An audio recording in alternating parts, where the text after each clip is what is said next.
spin it back. What is up, guys? It is Silver here, and welcome to this episode 84 of the Oxford United Manager Mode, and we are in the Premier League. Yeah. Anyway, we have a lot of games. We have Tottenham, and we have West Brom, who are currently top, and then we have Bolton Wanderers, who are also doing as well as us. You know, we are a mid-table team above 10th. Yeah. Anyway, Tottenham have Huddleston sent off. That's a shame, but look at their team. They're bollocks. Suarez is their best player. Maybe Lennon. That's about it. Then they still have Parker, P&R, Cranchar, all those kids. So really, I'm expecting a bit of a walkover here. I mean, Spurs have had all their players bought, and like all I have to do is keep Luis Suarez calm. Which, you know, after 3 seasons of playing, I think I can do that with my defence. Actually, they had a couple of more chances. You know, Tottenham. I mean, but we did eventually take the lead from Mr. F, who is going to go on a rampage this game. I'm just going to say. 34th minute, he scores a nice goal. It did actually look to me, you know, to start with, I thought he wasn't actually going to get the ball, but in the end, it was a nice, you know, right foot finish into the bottom left corner.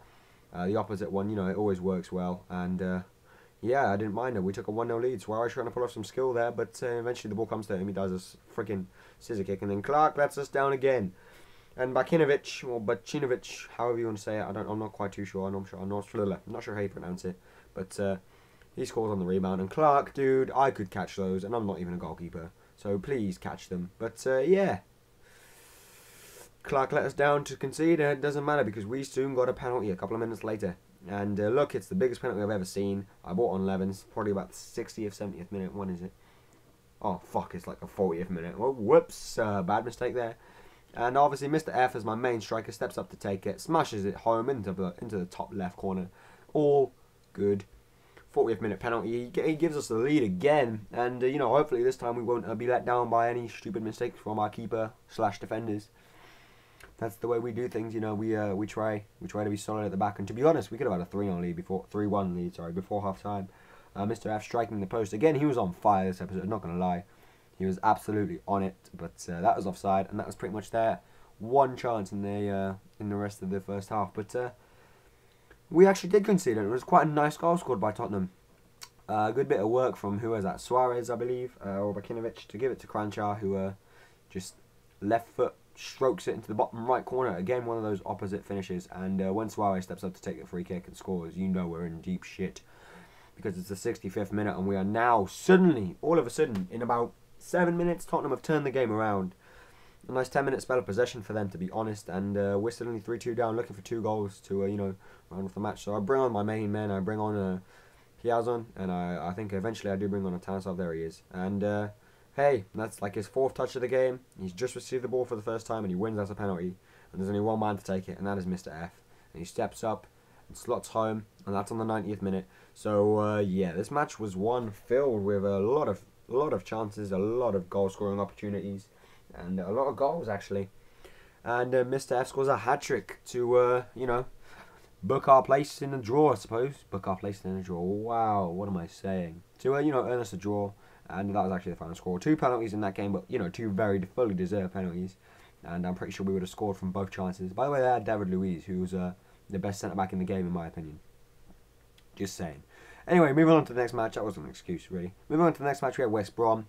And they have a terrible team. They're like Cox, maybe, and Guerra, and Zoltan Guerra. And see, look, again, Clark nearly let us down. Not going to lie. But, you know, I have Tansov and Lucas Piazon on the pitch this time. I'm hoping that they, and Oxlade-Chamberlain even, I'm hoping that they can actually score. Tedeschi took a bit of a big touch there to, you know, he didn't actually manage to slot that one away, and Tansov there missed. And, yeah, he was working himself into a couple of good positions. He had a couple of good chances, but unfortunately, he didn't actually score in the first half. And not gonna lie, I actually had a recording cut out. I'm also playing I'm playing Constable, Oxlade-Chamberlain, and Tansov. And yes, that is what it means. We did actually take the lead against West Brom, and that was our only chance. And that was in the second half. And Constable scored a really nice goal on his left foot on the volley, on the half volley even. And unfortunately, I don't get to show you it, but I do apologise, guys. I did actually cut out. It did cut out for about 10 minutes of the game, but you know, it was an important 10 minutes between the half times. So yeah, I apologise. But anyway, we are moving on to the next match against Bolton. And Tansov was so easy to have scored then, but look at that. That's a wonderful goal, and that's on the 4th minute. It really was quite a high fiery, entertaining match for the first 10 minutes maybe. But what a nice goal from Bolton on the volley and everything. Arnautovic gets him in front in the 4th minute. Lucas Piazon soon equalises on the 23rd. Good old Lucas, scoring goals whenever he wants.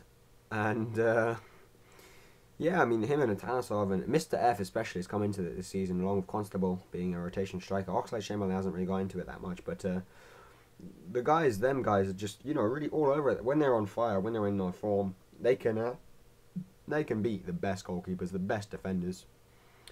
But we can't defend for shit. And that kid adds another one to his tally to make it 2-1 to Bolton. And that's in the 32nd minute, so a few minutes after we actually scored. Mr. F goes for the nice little chip there, but Cahill, for some reason, is still playing for Bolton. And Party couldn't finesse the leftovers, really, into the corner. But, we were still creating the more chances. I mean, Mr. F actually was unlucky to not get his head to anything. And, I mean, Lucas Piazon and Tansov weren't actually doing much. And, I really have to work on our defending. I might buy a couple of centre-backs, but that was a terrible tackle, by the way. How did we not get behind it? But it was a terrible goal to concede as well. A nice sweaty one from Bolton. And that was the final score. So thanks for watching, guys. Not very good results this episode, I'm not going to lie. Apart from the West Brom, that was a good win because they were actually top. But anyway, like I said, thanks for watching, and I'll see you next time, guys. Bye!